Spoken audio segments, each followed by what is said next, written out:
Powiem wprost, Venu 4 na początku bardzo mnie wkurzył, ale czy odkupił potem swe winy?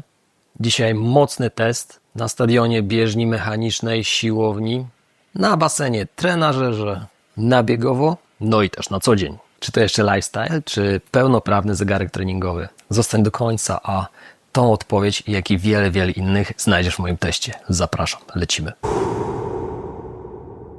Szybka specyfikacja. Tutaj się nie będę rozwodził, możecie sobie to sprawdzić na stronie internetowej. Na papierze to lifestyle z ambicjami pro. To, co powiem z istotnych rzeczy, są dwa rozmiary. Jeden większy, drugi mniejszy. 1,2, 1,4 cala. Testowałem ten większy egzemplarz. Dual band GPS, latarka. Dla odmiany tym razem Venu ma 2 przyciski, nowe zdrowie i wiele, wiele innych. Co czyni z niego ciekawy smartwatch. Teraz sprawdzimy to w boju. Na pierwszy ogień idzie bieganie. Tutaj muszę powiedzieć, że jest bardzo dobrze. Jak zwykle testowałem go z Epixem plus ze Stridem. Bieg na 15 km, różnica wyszła rzędu 100 metrów, co jest naprawdę bardzo niezauważalnym odchyłem. Powoli chyba zaczynam się również przekonywać do pomiaru tętna z nadgarstka. Średnie wyszło 144, maksymalne 162, dokładnie takie samo jak w Epixie z pasem na klatkę piersiową. Kadencja, długość kroku również identyczna jak w Epixie. Do treningów bardzo dobrze się sprawdza. Ma trochę mniej danych aniżeli Epix, aczkolwiek wydaje mi się, że jest to wystarczające. Bieżnia mechaniczna to jest coś, co zawsze dostarcza mi dodatkowych wrażeń. W tym przypadku bieg na 5 km skończył się na 4,730, co oznacza, że jest to całkiem akceptowalny wynik. Plasuję go dość wysoko na moich liście testowanych zegarków. Można powiedzieć, że da się go komfortowo używać również na bieżni mechanicznej. Stadion lekkoatletyczny. Po pierwsze, dobiegam do stadionu,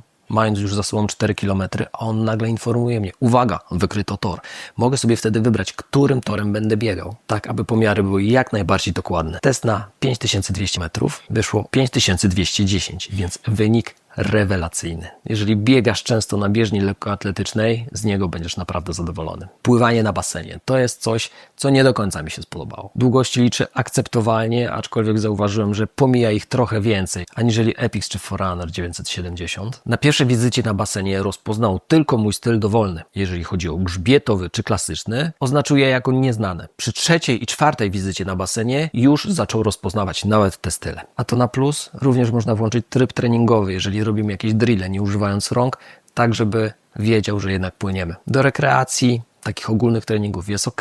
Siłownia. Tu dość miłe zaskoczenie, rozpoznaje wiele ćwiczeń, na tyle na ile algorytm to pozwala z zegarkiem na ręku. Można w aplikacji stworzyć sobie plan, przerzucić go do zegarka i potem krok po kroku realizować. Jeżeli zrobimy więcej powtórzeń, na przykład niż mamy zaplanowane, łatwo sobie to zmienimy w zegarku. Tak samo zmiana obciążenia nie stanowi żadnego problemu. Jest to łatwe, szybkie, przyjemne. I co fajne, on zapamiętuje na przykład obciążenie już na następną serię. A to, co jest killerem w tym zegarku, to, że ma animowane treningi. To mi się bardzo podoba, ze względu na to, że nawet pokazuje, jak technicznie mamy wykonać dane ćwiczenie. Trenażer. Połączenie jest bez problemu. Złapał go raz, dwa.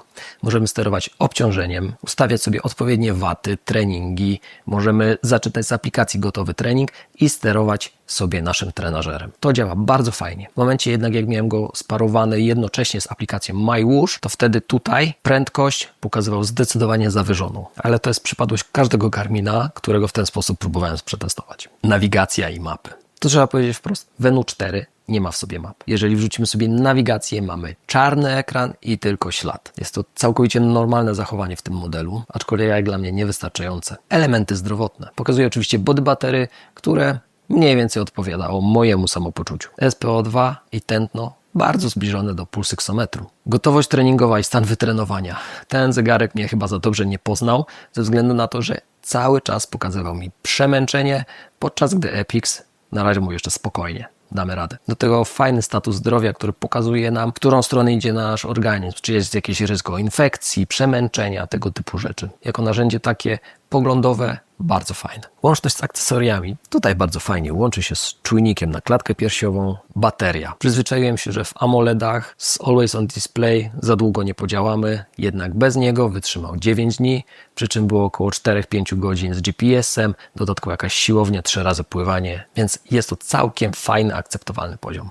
Quick Release. Jesteśmy w stanie dość szybko zmienić sobie pasek z silikonowego na skórzany. Dzięki temu przechodzimy do designu. Sam design. To, co mi się podoba, to, że był dostarczony ze skórzanym paskiem, czyli mogłem go na co dzień do garnituru nosić i nie krzyczał tak bardzo, że jest sportowym zegarkiem, ale wpasowywał się właśnie w tło. Jeżeli jesteśmy już po designie, no to możemy też powiedzieć, że zegarek na samym starcie ma dość sporo tarcz do wyboru. Dodatkowo jest aplikacja Connect IQ, w której sami możemy sobie zbudować daną tarczę albo ściągnąć jakieś dodatkowe.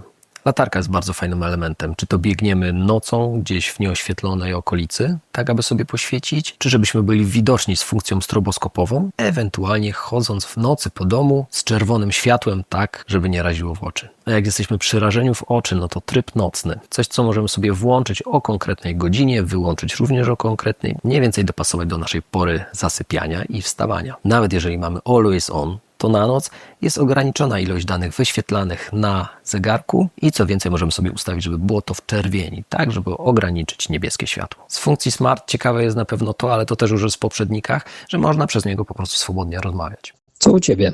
Fajnie, Jak mnie słychać?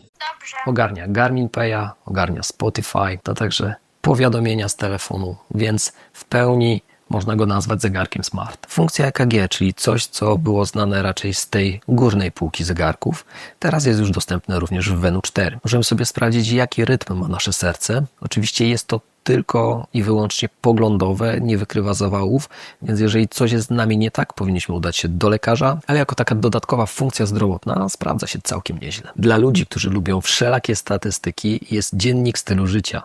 Możemy sobie wybrać wiele elementów, które chcemy sobie śledzić. Od masażu, spożycia alkoholu, kofeiny, przez późne posiłki, a także takie codzienne czynności, jak po prostu prowadzenie dziennika i tego typu podobne rzeczy. Bardzo łatwo jest coś zarejestrować na zegarku, a pojawia nam się to potem w aplikacji. Takie krótsze porównanie do poprzednika. Dokładniejszy GPS, latarka, więcej elementów treningowych, typu właśnie to związane z bieganiem po torze lekkoatletycznym, czy nasza gotowość treningowa. Bardziej premium konstrukcja i 2 przyciski, a przede wszystkim funkcje zdrowotne. Dobra, pytanie, dla kogo jest Venu? Jeżeli chcesz jednego zegarka zarówno do treningów, jak i do chodzenia na co dzień, do garnituru, to myślę, że będzie to całkiem ok rozwiązanie. Jeżeli potrzebujemy map, więcej detali treningowych, to już musimy iść o tą półkę wyżej. Tutaj trzeba podkreślić, że półka cenowa jest naprawdę fajna, mimo to, że oferuje wiele funkcji, cena nie zwala z nóg. Moje podsumowanie. Garmin Venu 4 to smartwatch fitness z takimi ambicjami sportowymi. Bieganie na zewnątrz ok, bieganie na stadionie ok,